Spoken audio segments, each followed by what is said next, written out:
5 astuces pour se lever pour le Fajr. Moi, j'avais tellement du mal à me lever pour vous dire, hein, la première fois que je suis allée à la Mecque, j'étais à la Mecque et j'arrivais pas à me lever pour le Fajr. Donc vraiment pour vous dire à quel point c'était difficile. Et alhamdoulilah, ces 5 choses-là m'ont grave aidé. Donc première chose, c'est de mettre la niya pure et sincère. C'est-à-dire que vraiment, je sais pas, je vais voir. Non, je me lève. C'est une priorité dans ma vie. C'est un objectif de vie. Deuxièmement, c'est de dormir avec les ablutions.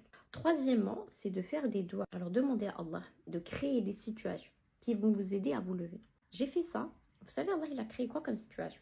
J'avais une voisine. Elle me rendait folle. Elle faisait que crier. 2h, 3h du matin, elle se levait, elle criait, elle tapait à des portes. Elle ouvre sa porte, elle commence à crier à tout. Vraiment, c'était une toxico, c'était une timbrée dans sa tête. C'est-à-dire que vraiment, je pense que c'est Allah qui a fait en sorte que... Parce qu'à un moment donné, elle était partie, elle est restée pendant, je sais pas, des mois et des mois, elle n'était pas là. Mais comme par hasard, quand j'avais besoin de me lever pour le Fajr, j'allais revenue. Et en plus de ça, je me levais plus tôt. Donc ça me permettait de faire tahajjud et de faire des doigts pour qu'elle se barre. Et alhamdoulilah, elle s'est barrée. Donc vraiment, demandez à Allah de créer des situations.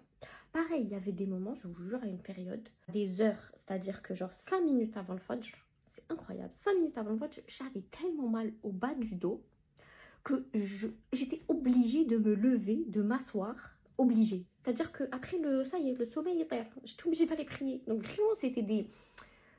Maintenant, je le vois comme une ni'ma d'Allah. Sur le moment, je me posais des questions. Je me disais, mais c'est wow. Là, vraiment, j'ai compris que c'était Allah qui me l'envoyait. Bref.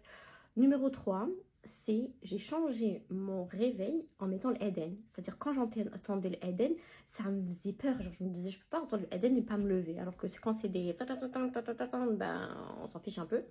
Et de mettre le réveil de l'autre côté, comme ça tu es obligé de te lever. Donc vraiment, faites ces 5 choses-là. Inch'Allah, ça va vous aider.